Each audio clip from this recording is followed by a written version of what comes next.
Hi everyone, welcome back to IQRA IAS. Hope you all are doing good, rather doing amazing, and you all are energetic and happy, and of course, studying well. So, as always, without wasting any time, let's just directly get into it. Today, we'll be covering current affairs from 18th of January to 24th of January, and the first topic we have this week is green bonds. So, before we come to the current dimension of this topic, let us first understand the meaning of green bonds. ठीक है कि green bonds होते क्या हैं? See, climate change is one of the biggest challenges of 21st century, right? And the climate scientists agree that limited carbon dioxide emission is essential to reduce this temperature rise. All right. So the government and the communities and we as an individuals need to do their part to address this climate change. And now a new financial product is making it easier for the companies and the investor to do their part. And all of this will be facilitated by what? By green bonds. So green bonds, what exactly are green bonds? Green bonds are like the regular bonds only. Okay? They're like any normal bond only. Okay? See, a company or a government issues a bond over a promise to repay at the future date with the interest in exchange from money that can be used today to invest in income generating activities, right? Green bond works the same way, but instead of investing in any other activity, they only fund businesses or projects that are green, right? Projects that benefit the environment. Like for example, a company might issue a green bond to finance solar power plant, right? Renewable energy, clean transportation, sustainable water management, and a lot of climate changes that are happening around, right? But Asia still lacks the issuance of green bond, right? Because green bond constituted only 0.7% of all the bonds issued in India since 2018. Okay, so the government and companies will need to make constructive efforts to address this climate change, and green bonds can be a major part of the solution. Okay, they can help a lot. Also, one point I'd like to make here is that green bonds can be rupee denominated, वो dollar denominated भी हो सकते हैं, और they can be a combination of both. All right. Now let's just get back to our current dimension of this topic. तो recently क्या हुआ है अभी according to RBI, the cost of issuing green bonds in India has generally remained higher compared to the other bonds. तो green bond को issue करने की जो cost है वो ज़्यादा रही है compare to the other bonds और इसका रीज़न भी इन्होंने दिया है the reason is generally largely due to the asymmetric information now what is this asymmetric information से ये एक मैक्रो इकोनॉमिक्स का पार्ट है basically asymmetric information there are two types symmetric information and asymmetric information symmetric information में क्या होता है here all the parties to a transaction या to a contract have the same information available right but on the another side asymmetric information में the two parties involved in a situation or in a contract don't share this same information, right? तो ये information का mismatch होता है parties के पास. So what needs to be done to improve this? तो क्या क्या किया जाना चाहिए? So see, we need to have a better information management system to improve this, of course, in our country, which can lead to efficient resource allocation of the green bonds. So that was all about the topic. To summarize, the major takeaway of this topic is to know about green bonds. So green bonds hain kya? This is important for our exam. That was all about this topic. Up next we have Arctic policy is our next topic. So recently, India drafted new Arctic policy that aims at expanding scientific research and sustainable tourism and exploration of mineral and oil gases in the Arctic region. तो हम ये नई Arctic policy के बारे में today will be reading इसकी nodal agency is NCPOR that is the national centre for polar and ocean research which is under Ministry of Earths and Sciences. So this is the nodal agency for this program, right? All right, and this basically is the nodal agency for India's polar research program, which includes the Arctic studies, as we have already discussed, right? इसके 5 pillars हैं इस policy के. The first pillar is on what? Is on science and research. Second is economic and human development cooperation, transportation and connectivity, governance and international cooperation और national capacity building. ये इसके 5 pillars हैं. Talking about another important aspect of this topic is the objectives.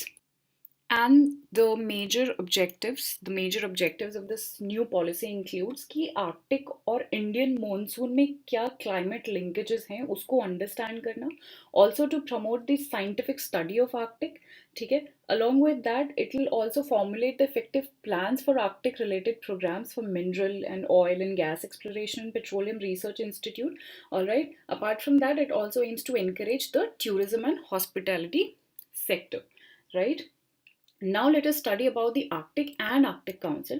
So Arctic, as we all know, is a polar region located at the northernmost part of our Earth, which consists of Arctic Ocean, adjacent seas जो इसके आसपास हैं, and the parts of Alaska, Canada, Finland, ठीक है, Greenland, Iceland, Norway, Russia and Sweden, ये सारी जो countries यहाँ पर है, right. Talking about the Arctic Council, so वो ओटावा डिक्लेरेशन के तहत बनी थी 1996 में. It's an intergovernmental forum है ये, which is for promoting cooperation, coordination and interaction between the Arctic states, जो कि ये वाले जो member states हैं. Alright, so what have we read as of now about this new policy which just came? We've also read about the Arctic Council and the region itself, कि Arctic region क्या है and why it is important, right? Because of a lot of sources available there. Okay, this one point is really important for our prelims कि India का क्या status है वहाँ पर. So India has received a observer country status in Arctic Council in 2013. So observer is the status we have there, right? That was all about this topic. Next up we have 27 June 2021 UPSC prelims की date है और IQRA IAS लेके आया है आप सभी के लिए यूपीएससी टेस्ट सीरीज. 3 जनवरी से हम शुरू करने जा रहे हैं हमारा टेस्ट सीरीज. 32 टेस्ट होंगे total guys, 24 module wise test होंगे और 6 comprehensive test under the guidance of Avadh Ojha sir, renowned faculty of Vajiram and Ravi. Avadh Ojha sir की गाइडेंस में ये सारे टेस्ट कंडक्ट करा रहे हैं हम. तो हिस्सा बनिए इस यूपीएससी प्रीलिम्स टेस्ट सीरीज का. 3 जनवरी से हम शुरू करने जा रहे हैं. विजिट कीजिए website www.iqraias.com for more details. SHRAMSATI and SHRAMSATI Portal. See, we all have noticed that migrants all over the country had to face difficulties after the lockdown was announced, right? And also there's always a lack of real-time data on migrants, which has been the biggest challenges faced by our governments. Because until and unless we have the data in our hands, it will be very difficult to link the tribal migrants to the existing welfare schemes, right? So to achieve this only, to overcome this difficulty only, the Union Ministry of Tribal Affairs has virtually launched this portal जिसका नाम है SHRAMSATI Portal, ठीक है, for data related to tribal migrants, ठीक है.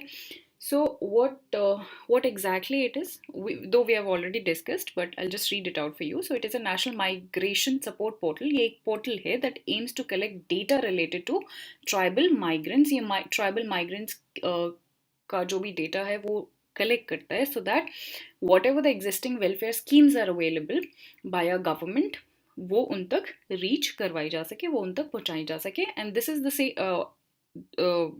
वही इसकी main importance भी है. This is the only significance कि जो भी एम्प्लॉयमेंट बेस्ड अपॉर्चुनिटीज़ हैं या जो भी स्कीम्स अवेलेबल हैं वो हम उन तक माइग्रेंट्स तक, ट्राइबल माइग्रेंट्स तक पहुंचा सके. So that's the major aim of this portal, right. Apart from this there is another thing called SHRAMSATI.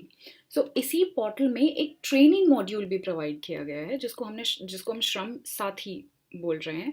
See what happens कि ट्राइबल माइग्रेंट्स के पास ना they have low awareness about their rights and entitlements. So this training module aims to ensure the process of livelihood migration is safe and productive for tribal migrants. So this will be providing this is a kind of a training module for the tribals, right? So to summarize about this topic, हमने 2 चीज़ों के बारे में यहाँ पर पढ़ा. First is about this portal which will be helping the tribal migrants to know about their what are the schemes that are available for them, ठीक है, and also it'll be helpful for generating employment opportunities for them. Apart from this, we've also discussed about the SHRAMSATI training module, right? So these are the two takeaways from this topic. That was all about this topic. Up next we have India innovation index 2020. तो अभी recently NITI Aayog ने second edition release किया है for this India innovation index 2020, right? And this index took an inspiration from what? From Global Innovation Index, which was started in 2007, if you remember. और ये index basically tells us कि which country or which state is spending more on research and development, on human capital, etc., etc., right? और ये Global Innovation Index 2020 में, if you remember, India की rank was 48 out of 131 countries that were ranked. ठीक है? तो India innovation index का जो first edition था that was launch in 2019 and this is the second edition जो अभी लॉन्च हुआ है. ठीक है. Apart from this there are 5 enabler parameters जिसके बेसिस पर हम ये इंडेक्स निकालते हैं. देर आर 2 परफॉर्मेंस पैरामीटर्स जिसके बेसिस पर हम ये निकालते हैं. And those 5 enabler parameters which also act as an input for the innovation environment are human capital, ठीक है, कि इन्वेस्टमेंट कितना है, नॉलेज वर्कर क्या है, बिजनेस एनवायरनमेंट कैसा है, सेफ्टी एंड लीगल एनवायरनमेंट कैसा है, राइट. परफॉर्मेंस पैरामीटर्स 2 हैं कि knowledge output and knowledge diffusion. ठीक है. Highlights देख लेते हैं which is important. So there are 2 things which are really important for our exam कि who releases this index. तो NITI Aayog releases this index and apart from this highlight is important कि कौन सा state ने टॉप किया है. ठीक है. So कर्नाटका जो लास्ट ईयर भी टॉप किया था, Karnataka has continue to occupy the top position followed by Maharashtra and Tamil Nadu. तो 2-3 जो टॉप स्टेट्स हैं, you must remember the 2-3 top states, right. Union territory की बात करें तो Delhi has retain its first rank followed by Chandigarh. Hill states की अगर हम बात करें तो Himachal Pradesh has top the index in this category followed by Uttarakhand. So Karnataka, Maharashtra और तमिलनाडु, ये 3 नाम तो you must remember. And apart from this who releases this index is becomes really important for our exam, right. That was all about this topic.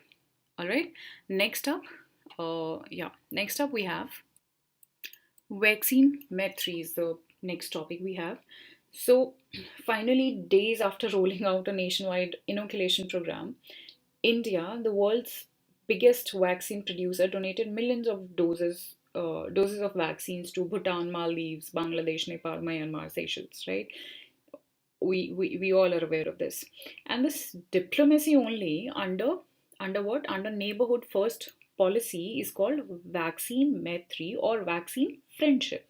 And through this Vaccine Met3, India would want to make one point here that in pharmaceutical area, unlike the other areas where China usually overshadows India in terms of military and economic might, but in healthcare field, India has a comparative edge over China. And I think it also has a lot to do with image. So this vaccine diplomacy is not just about concrete material benefits, right? But is also about the image and soft power. So that's an edge we have here over China, right? Knowing about this neighborhood first policy, तो ये India की it is basically a part of India's foreign policy only that actively focuses on improving ties with India's immediate neighbors. ठीक है. और ये सारे south Asian countries के heads को बेसिकली इनवाइट करके स्टार्ट हुई थी ये वाली policy, right. So I think that was all about this topic vaccine Met3 कि हमने किन किन स्टेट्स को कंट्रीज को वैक्सीन प्रोवाइड करा है, right. That was majorly all about that topic. Up next we have some important military exercises happened last week, तो हम वही अब पढ़ने वाले हैं. तो इंडिया और फ्रांस के बीच में there was a bilateral air exercise Desert 9/21 which was held. ठीक है. और इस एक्सरसाइज की ना सबसे इम्पॉर्टेंट बात ये है कि इसमें रफेल एयरक्राफ्ट का यूज़ किया जा रहा है. फर्स्ट टाइम किसी मिलिट्री एक्सरसाइज में यूज़ किया जा रहा है. So that's how it becomes important for our exam. And what's the major point you must remember for our exam कि ये कौन से 2 कंट्रीज़ के बीच में हो रही है ये exercise. So it is India and France. So the name of it and the name of the 2 countries you must remember for our exam perspective, right? Apart from this, there's another exercise called Kavach.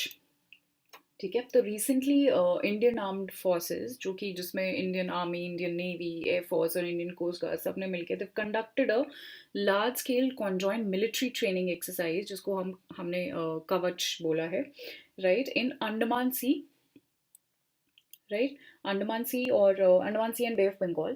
And the major aim of this drill is to sharpen the operational synergy between the services, right, between the services. And the scope of the drill covers the joint intelligence, right, surveillance task. तो ये सब वो काम करती है. Okay. Also, it will be conducted under the aegis of Andaman and Nicobar Command, this ANC. Talking about this ANC, तो this is the first and the only tri-service theatre command of Indian Armed Forces, जो कि port Blair में based है, अंडमान निकोबार में, and was created in 2001 to safeguard the India's strategic interest in Southeast Asia and Strait of Malacca, right? So यही दो exercise थी. You again I am repeating, you must remember the name and the countries जहाँ पर ये, जिनके बीच में ये हो रही है, and if not countries, what exactly, where exactly they are happening. Alright, that was all about the topic. Up next we have global risk report is our next topic. तो अभी वर्ल्ड इकोनॉमिक फोरम ने 16th addition release किया है of global risk report 2021. Again global economic forum becomes important. तो इसकी जितनी भी reports हैं which are release by world economic forum, you must remember them for your prelims. So recently global risk report has been release by world economic forum. In this report they not rank the countries. इन्होंने बस कुछ upcoming global risk बताए हैं, उनके consequences और उनके solutions के साथ, which can definitely quote in your mains examination, right. So these are the list of the risk which are जो हो सकती हैं, और ये this is by likelihood and this is by impact. मतलब ये वाली जो रिस्क है ये हो सकती है, एंड बाय इम्पैक्ट मतलब ये शायद बहुत ऐसे हो नहीं सकती, बट अगर हुई तो इनका इम्पैक्ट बहुत ज़्यादा होगा, right. So I just read them out for you. The top risk first is extreme weather. We all are aware of this, we all know this. Climate action failure, again मतलब जो भी हम actions ले रहे हैं वो अगर implement नहीं हो पाते हैं, वो fail हो जाते हैं, तो this again becomes a risk. Human environmental damage, infectious diseases, we are facing it right now. Biodiversity loss, digital power concentration, digital inequality, ये दोनों almost same ही है कि inequality create हो जाना, पैरिटी ना मेंटेन रहना डिजिटल वर्ल्ड में, inter state relation fracture, cyber security failure, livelihood crisis. और जो इम्पैक्ट वाली डिजीजेस हैं कि जिन आई मीन रिस्क हैं कि इम्पैक्ट जिनका बहुत ज़्यादा पड़ेगा अगर वो हुए तो, so infectious diseases, climate action failure again, weapon of mass destruction, biodiversity loss, natural resource crisis, human environmental damage, livelihood crisis, extreme weather, debt crisis, IT infrastructure breakdown, right? And they've also suggested some. So I mean they've also mentioned the consequences कि इन सब की वजह से there could be social unrest, there could be political fragmentation, geopolitical tensions हो सकती है around the world. So these are some of the possible consequences which might happen due to these kind of risks. Also, along with this, they've suggested the remedies also, the solutions also. So the response to COVID-19 offers many governance opportunities, they said. And some of those opportunities and some of the solutions are, the first one what they said is कि हम analytical frameworks formulate करें that takes that holistic view of that risk. ठीक है. Second जो उन्होंने बोला है is that we should improve and combat the misinformation spread around the world, right? Third, they've talked about is exploring new forms of risk preparedness, right? So these are some of the solutions given by them along with the consequences, and of course we've already read about the top risks that are there. And for our prelims, global risk report is released by World Economic Forum becomes important. All right, so that was all about this topic. Up next we have adaptation gap report. So UNEP ने recently अभी एक adaptation gap report 2020 release किया है, ठीक है. And this was the 5th edition of this report. जो पहली report थी वो 2014 में आई थी, 2014 में फर्स्ट रिपोर्ट की, right. Before we understand this adaptation gap report and before we read the highlights of the report, let us first understand the meaning of adaptation कि adaptation है क्या. See, humans are responsible for bringing a lot of changes in the environment, right? We are increasing the use of vehicles, we are increasing pollution, urbanization, we are cutting down the trees, etc. And all of this might look beneficial to us in the shorter run, but it'll backfire on us soon. So in changes के लिए countries को adapt कराना ही adaptation है. ठीक है. Now talking about adaptation gap report and its highlights and some of the recommendations. Okay. And the first major highlight says that an annual adaptation cost in developing countries is much higher. Adaptation cost क्या होती है? Adaptation cost includes planning, आपकी जो भी preparing या फिर facilitating या implementing जो adaptation measures हमने लिए हैं उनको implement करना, plan करना, prepare करना और किसी भी तरीके से उनको facilitate करना. Everything, all of this includes in cost of adaptation, right? Along with this, they've also talked about that the world is heading for at least 3-degree temperature rise in this century. Even if the countries are successful in limiting the global warming to well below 2 degrees Celsius or even 1.5 degrees Celsius, the poor countries will have to suffer. This is for sure. Even if we limit the temperature, तब भी ये होना है. And they've also highlighted regarding this impact of pandemic, and they say that the COVID-19 pandemic is expected to hit the ability of the countries to plan for, finance and implement adaptation actions, जो कि disproportionately affect करने वाले हैं to the most vulnerable countries in the population group, of course, right? Now talking about some of the recommendations they've given, and the first recommendation is that we need the public and private finance, ठीक है, इस adaptation के लिए. Also we need nature based solutions to restore the ecosystem, of course, and we need to cut down the greenhouse emission, of course, ठीक है. And so that was all about this report. One thing for our prelims we need to remember that it is released by UNEP. UNEP इसको release करता है adaptation gap report को. Also what this adaptation gap report is all about, you can definitely remember the highlights. So overall you need to remember what is it all about, ठीक है? And UNEP is for sure you have to remember. All right. Up next we have Culture of Bird Festival.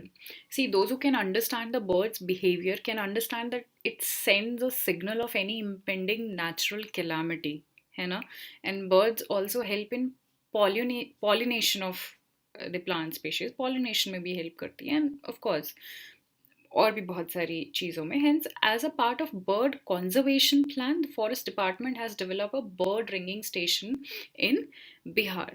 So regarding this topic, just two things you must remember, that this Culture of Bird Festival is the Bihar's first state level festival. ये पहला state level festival है, ठीक है? So which state this belongs to? This belongs to Bihar. Apart from this, there's this sanctuary which is given, Nagi Nakti Bird Sanctuary. तो ये वाली sanctuary भी बिहार में located है. Just two of the things you need to remember. ये name culture belongs to Bihar, Nagi Nakti Sanctuary, Bird Sanctuary belongs to Bihar. Exam के लिए उतना ही याद रखने की ज़रूरत है. Nothing more than that you need to remember. Right? Okay. So up next we have Saksham campaign. तो अभी एक रिसेंटली एक मंथ लॉन्ग कैंपेन लॉन्च किया है PCRA ने, petroleum conservation research organisation. Will read about this further, ठीक है. And that campaign is called Saksham. तो ये बेसिकली एक people centric fuel conservation program है. So here this campaign involves people awareness, and the basic idea this is to convince the consumer to switch to a clear or a clean fuel, right? And what is the basic objective? It basically wants to sensitize the masses for the conservation and efficient use of petroleum products, which will lead to definitely to a better health and environment. And if I ask you what are the petroleum products we usually use, so it could be gasoline, diesel, fuel, LPG, kerosene, etc. Right? Also, this campaign is aimed at showing that the way forward for making a change in enhancing the conservation capability of people. So it is helping to understand the need for the fuel conservation basically, and it also says that we have to find a solution because we know petroleum is a derivative from what? From where? From fossil fuels, right? Which are not unlimited. We all know that. One day they will die out, and then what will be the alternative? So we have to find that what will be the alternative then, right? So that's the major objective. That's the major thing behind this campaign, and hence pan India activities will be organized. जैसे farmer workshops organize करी जाएंगी, painting competition, seminars, CNG vehicle drive contests, etc., etc., so that masses could be awareness could be spread among the masses for the use of clean fuels, right? Now talking about the PCRA, तो ये एक registered society है which is set up under the aegis of ministry of petroleum and natural gas. Ministries are always important for our exam. कोई भी अगर body important body which is mention in the news और जो बार बार repeat भी हो रही है news में, यू मस्ट नो कि which ministry it belongs to, right? And as a non-profit organization, PCRA एक national government agency है which is engaged in promoting energy efficiency in various sectors of the economy. All right. To summarize this topic, Saksham campaign किसने launch किया था? You must remember this. And what is the basic agenda? What is the basic aim? And what is this Saksham campaign all about? You must remember for Prelims specifically. Mains में भी definitely अगर कुछ ऐसा question आता है तो you can quote कि Saksham campaign or all those things were launched to aware the masses for the use of clean fuel, right?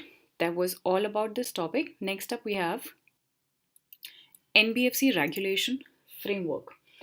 So, to keep the NBFC in a good financial health, RBI has proposed a tighter regulatory framework for non-banking financial companies, that is NBFCs, by creating a 4-tier structure. तो ये 4 tyres के बारे में हम पढ़ेंगे. सबसे पहला the first layer is the base layer, और यहाँ पर सबसे कम रेगुलेशंस हैं. It is subject to the least regulation, right? इसके बाद आता है हमारी middle layer which is the second layer. ठीक है, here the regulatory regime will be stricter compare to the base layer. ठीक है, उसके बाद हमारी अपर लेयर आती है. अपर लेयर में this layer will be populated by NBFCs which have large potential of systemic spillover of risk and the ability to impact the financial stability.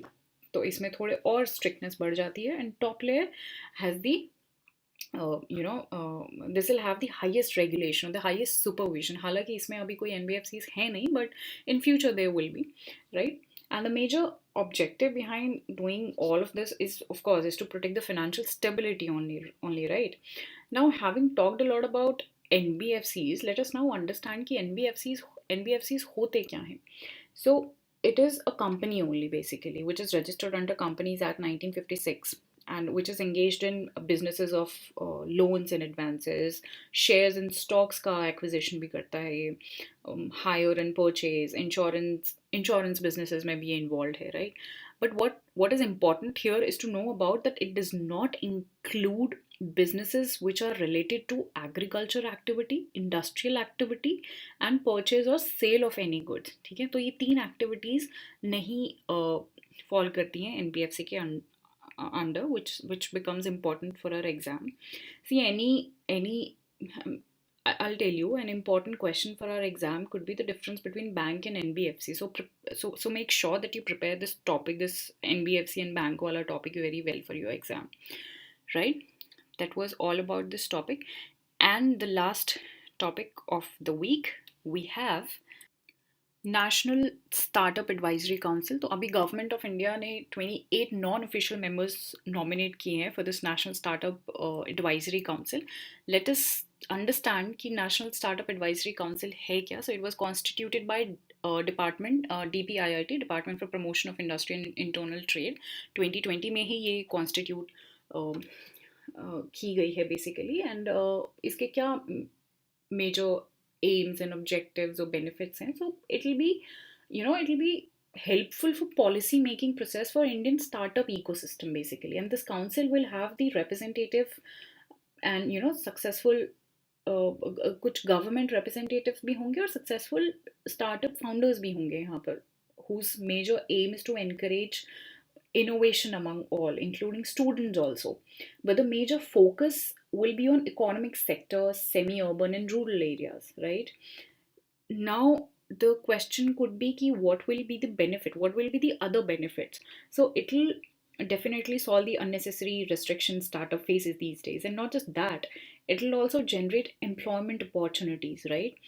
Apart from that, it'll also suggest measures to facilitate the public organization to acquire innovation with a view to improve public service delivery, right? If we talk about its composition, तो just remember कि इसके chairman कौन है. तो Minister of Commerce and Industry will be the chairman of this National Startup Advisory Council. So yeah, what's important for our exam is to know about National Startup Advisory Council. It was constituted by which department or which ministry. ठीक है, you can also remember if you want to कि इसकी composition क्या है, chair who head this basically, right? So that was all about this topic also, and with this we come to the end of our weekly affair. Hope it was informative. Thank you.